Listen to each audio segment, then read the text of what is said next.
Flower Bombs Jungle here. Welcome back. If you're new to my channel, my name is Dara. I'm a crazy plant lover that lives in Brooklyn, New York, and I love tropical plants. And I just want to share my experiences with you guys. I'm in no way, shape, or form a plant expert. Maybe some of my friends would say I am because they love to ask me questions, but I've been collecting tropical plants for about 2 years and I've learned a lot. I've had a lot of success and I've had a lot of heartache with plants and stuff, so I just want to share with you guys some of my tips and tricks. So hopefully if you're beginners or you're new to the plant community, or if you're a plant expert, maybe I could teach you something about a plant that you might not have, or just about growing plants indoors in general. I do live in Brooklyn, like I said.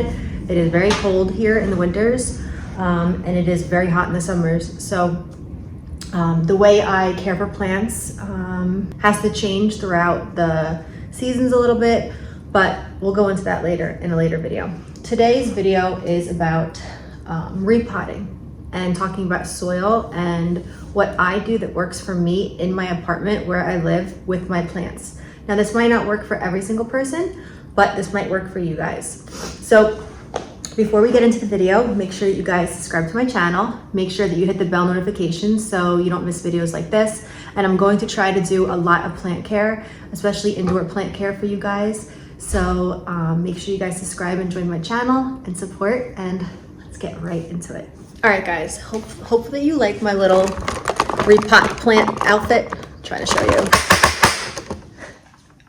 I know I look a little crazy right now, but this is my repotting plants video outfit. I look a little crazy, but I know that I'm gonna get a little messy because I have about 1, 2, 3, 4, 5, 6, 7, probably like 8 plants to repot right now. And then I also have a giant, like my size plant to repot, and I'm gonna make a separate video about that plant because that one's gonna take me quite a while to repot. But for right now, I just wanna talk about soil. One common mistake that beginner plant parents make, which I've even made this up until about last year probably, is not mixing your own soil. So the soil that you get from the store is usually in a mix like this, also like this. So this one is Miracle-Gro Indoor Potting Mix, which is a great mix. You can get it at your local big box shop like Home Depot, Lowe's, anywhere. You could get it on Amazon as well. And then this is also a just like organic cactus mix. So the difference between a cactus mix and an indoor potting mix is kind of what the potting mix is made of. So like we spoke a little bit earlier about, you want your indoor potting mix to be super well draining. And a lot of people don't understand what well draining means. So you want this plant to dry out within a few days, in my opinion, inside. So I don't want to have to water my plants once a month because that soil is wet. I want every few days that soil to dry out, and I want it very, very light and fluffy and aerated, because most plants, some plants grow in the soil, some plants also grow on trees in the wild, like pothos and vining plants, things like to grow up. So they don't need a dense, super moisture-rich soil. So you have to take that into consideration when you're buying plants at the store. You might want to go into a store and buy every single plant you see because they are gorgeous, beautiful, great, but you have to research the plant. So it's important to save the name of the plant if you're not experienced and you don't know what kind of plant it is. So you can do a little bit of research and say, does this plant need bright light? Does this plant not like bright light? Is this plant a plant that grows on the canopy, the floor canopy of the jungle? Does this plant not like a lot of light, moisture? There's a lot to understand about each plant because each plant is very different. So for indoor plants, I pot my plants in all the same mix. So that's gonna be good for you guys to know. So what I like to do is, I like to get either a cactus mix because it's soil, but it's very, very well draining. It's already mixed for you. Or just a plain old indoor tropical potting mix, which should be well draining, but it's a little bit more moisture retaining. So if you're a beginner and you're an overwaterer and you overwater plants, please buy cactus mix. You are not going to have this like desert mix. This is a good potting mix because you want your plants to dry out, especially in your apartment. and you want to mix it with something called perlite. So here is a bag of perlite. It's like it's made from, I think, volcanic rock. It is super light and airy, you can hear it. So what this stuff is, it is so light and airy, it looks like this, okay? It weighs nothing. So you want to aerate it into your soil. So my rule of thumb is 50% perlite, 50% soil, and I mix the soil up because I want, like I said, I want those roots to have air. So if your soil is dense and there's nothing like aerating it, your plant is going to rot and you're going to get root rot and you're going to have issues with your plants. So I have a bunch of that already mixed up for you guys, kind of show you what it looks like right here. I have to mix the bottom, see where the original soil was, and then I mix this up. You can see how nice and aerated it is, and you can see how nice, this is dense and thick. So I might even add a little more perlite into that, depending on how I think it looks when I start planting some of my plants. But that was just a mini like introduction to if you're an inexperienced plant grower, I think 50% and 50% is good. And my plants thrive on that in the apartment, so they seem to be doing pretty well. I also used to use a little bit of orchid bark in my mix. However, I stopped using orchid bark. And a lot of growers will use like 1/3 orchid bark, 1/3 perlite, 1/3 soil. But I noticed that the orchid bark would mold, or it would get, I think, fungus gnats. Like it attracts fungus gnats into my apartment, and I had issues with that for a while. So on my new plants, things that I've repotted, there's no orchid bark anymore for me. Now I'm going to show you guys some of my plants and what I'm going to do when I repot them. So this is a pothos. It's a really common house plant. It's called Pothos Enjoy. It's a really pretty vining plant. So you guys know that I have a live wall in my plant room, and I love vining plants because I grow them in pots up my walls. So the higher you let them grow, the bigger the leaves get with pothos plants. And these are really, really low light loving plants. You can grow them in areas of your apartment if you don't have great bright light, which is great. So this is the grower pot. This is I can never tell what pots are. So I have my ruler. That's how crazy I am. So this is about a 4-inch pot. The pot I'm gonna size her up into is about a 6-inch pot. So rule of thumb is, usually you wanna go 2 inches up from what pot you bought the plant in. So this, as you can see, her roots are coming at the bottom. She needs to be repotted to thrive. So what I'm gonna do is, I usually place them in the next pot, and if there's like an inch right around it, that's a good size. You don't want to repot it into the same pot unless there's an issue with the plant. You want to go up a little bit in size, and you want to have great drainage. So what I like to do now is I buy these like grower pots. These are the nursery pots. They're really, really like thin. They're cheap. They're not decorative pots. So I will repot the plant into here, and then I pop that plant into a decorative pot, because a lot of decorative pots don't have drainage holes. So if you don't have drainage holes in your plant, you need to put it in a pot that has drainage. Then you can actually just take this right out of those decorative pots. You can put it right in the sink and water it, or you can water, and then whatever water comes out the bottom of the pot will be sitting at the bottom of the decorative pot, and makes your life a lot easier, and your plants will not rot. Now I'm rehabbing these plants. I know they look sad. They're from Home Depot, and these plants were in too big of a pot. So you can see the little tiny root system on this plant, okay? So if you put this plant into, for example, a 6-inch pot, what's gonna happen? This is gonna be too dense with soil for this plant. Even though the plant is big, it might look nice in the pot. This soil system is gonna rot, and your plant is gonna die, and you're gonna be like, why did my plant die? Because the pot is too big. So what I have is from Amazon. This one is exactly, I could even use a 2-inch pot, but I don't have, so I'm gonna put a really light airy mix in. This is a 4-inch grower pot. So the plant is gonna get grown in here in a lot of perlite and a little bit of soil, because I want these roots to not rot. So my alocasia cuprea, here she is. her root system. The reason why I have these plants like this is because I traveled with them, so I had to take the soil off and bring them on the plane. So they made it, they did great. So you can see she has a bigger root system. So she's gonna go into the 6-inch pot. So that other plant that had barely any roots would never do well in this pot. So she's going into this pot like this, and she's gonna be super happy, a lot of drainage.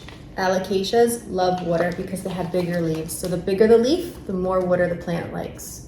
Kind of a rule of thumb, in my opinion. Elephantines, alocasias, they need to be able to suck up all this water and keep these leaves pretty and big and hydrated. So I have 2 plants that I bought and I put together. These are Mandula pothoses. You can see their root system. I'm gonna put them in a 6-inch growing pot together. And they're gonna look really nice together, and that's gonna be perfect for them. And then this is the decorative pot, has no holes in it. It's also a pot that's gonna be able to go on the wall. So I want this pot with the good drainage to be sitting right in here, and it fits perfectly. So a lot of you guys probably don't realize that a lot of these pots that you buy, the pretty decorative ones, do have the pot with the nursery pot in it. They're called nursery pots. So you just want to buy a 6-inch pot, nursery pot for the 6-inch decorative pot. Unless your decorative pot has holes in the bottom and drainage, which is great if it does. But these are going on my walls. So they're going to be, I need to, what's it called? I need to have my dad come and help me with that. So I don't want them draining all over the place on my walls. We also have this super rare Ring of Fire. These just came into the market, which is really beautiful. Same thing, small root system, small pot, 4-inch pot. You pot in it like that. Yes, it's big foliage, has nice big leaves, but it does not need a big pot. This is good for now. Same thing with the Pink Princess. So these plants, like I said, I was rehabbing them because they're really rare. I found these plants, the Pink Princess Marble, in Home Depot for like 2 plants for 20 bucks. I know they look a little rough, but look at the variegation. This is called variegation on the stem. These plants are gonna keep growing pink. So this is really important. So I'm gonna pot this plant in here, and I'm gonna take the other pot plant, because these are 2 different types, I believe. This one is very weird. It has like some elbow marks on it, has some white, has some pink, and then this one also has some of that too. Very, very interesting. 2 different plants were in the pot, so I'm separating them because I don't know how this is gonna do. So this one is just because I have one for reference. So this Pink Princess Marble is a smaller form of a philodendron, which is a type of like genus. There's many different philodendrons, which I have another philodendron that's bigger, and I'm gonna show you it for size comparison. These plants get big, they size up. So I have a really beautiful red Congo here, philodendron.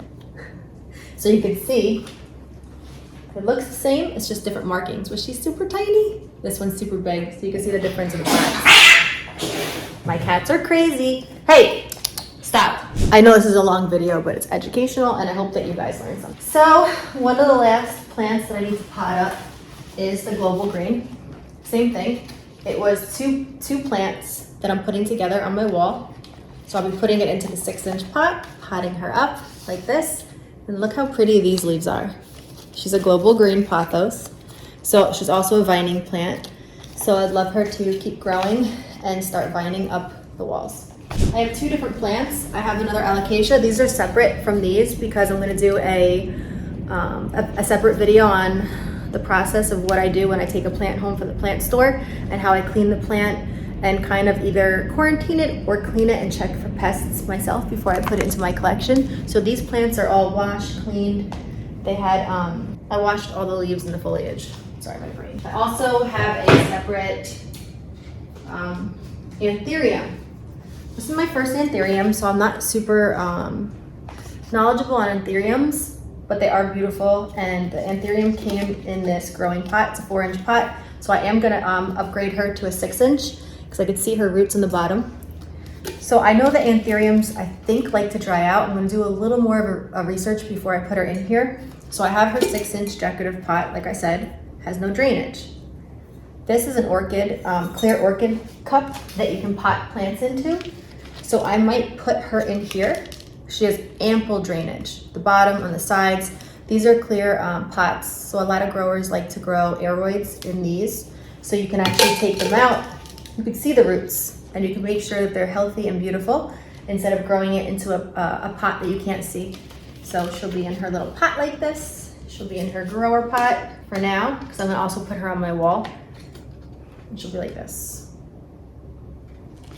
But she's eventually gonna go into one of the bigger pots. So I have my work cut out for me today. I have a lot of plants to pot, so I'm gonna pot these up.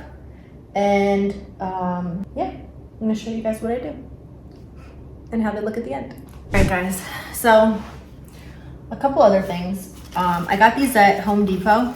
They're really cheap. They're just reusable gloves. I like the gloves that you can wash, because the gardening gloves that are like soft and felt like they get wet and the dirt sticks to them, these at least you can wash off while they're on your hands, and they're disposable, or you can reuse them.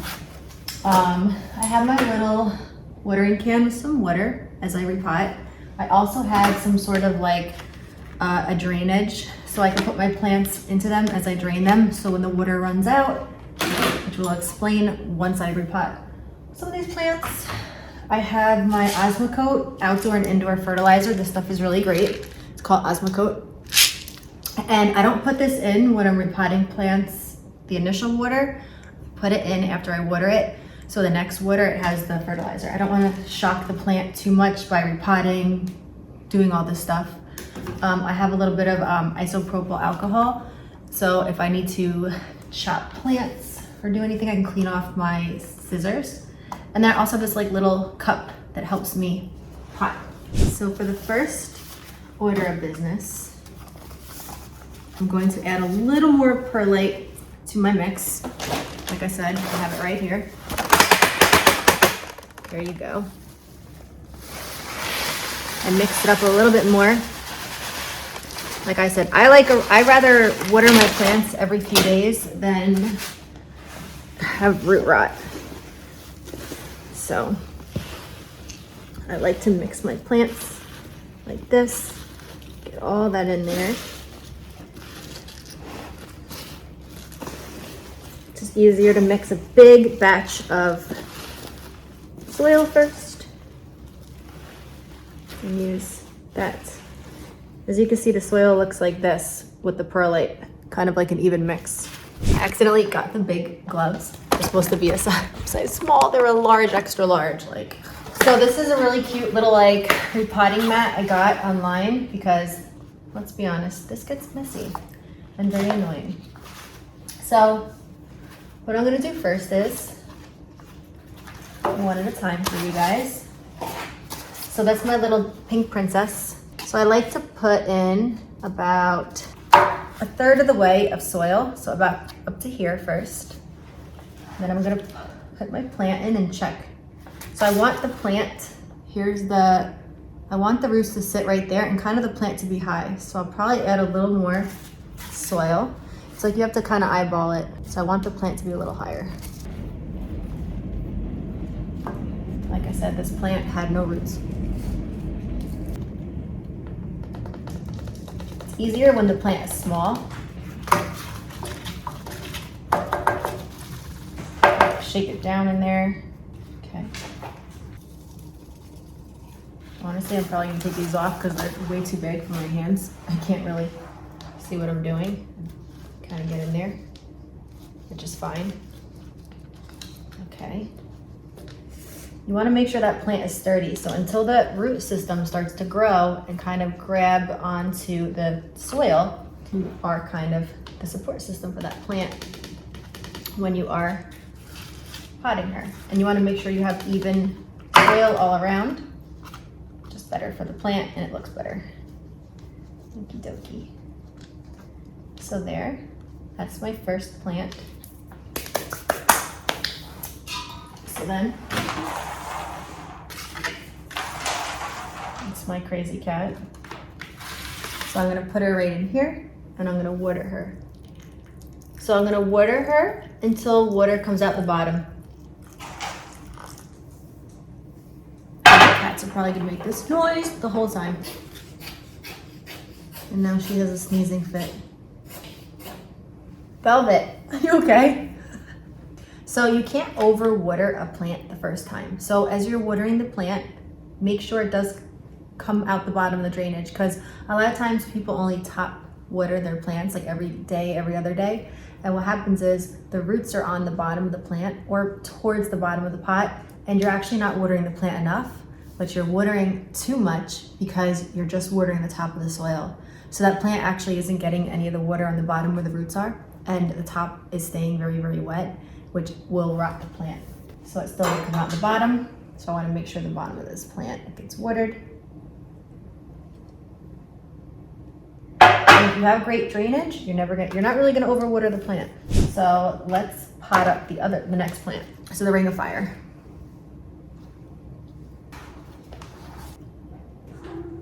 I don't know, guys, something so therapeutic about this. For me, I do this all day. It's a little bit harder doing it on camera, talking to you guys. I'll be going so much faster, which I'm going to repot the rest in a minute by myself. But I'm just doing the first few to show you guys. And don't be afraid if you rip some of these bottom leaves off. I do. Sometimes I just can't deal with it. These little tiny leaves on the very bottom. So they're not gonna grow from the bottom. So that's how she looks before I water her. Here you go.